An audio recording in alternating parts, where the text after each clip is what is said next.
we've now learned that it was 8 CIA employees who were killed in a suicide bombing at an Army base in Afghanistan on Wednesday. ABC's Nick Schifrin is in Kabul this morning on the story. Nick, good morning to you.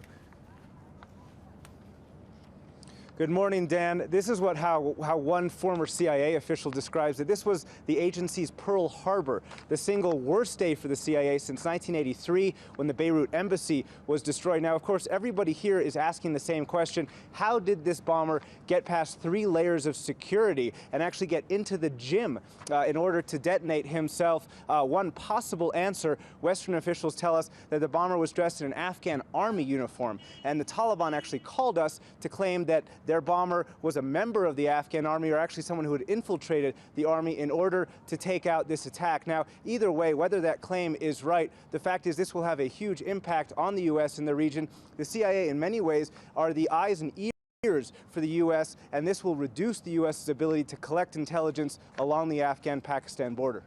Nick, given the claim that this bomber was a member of the Afghan army or dressed like one, how do we prevent attacks like that going forward, given that the United States forces there need to train Afghan troops to stand up?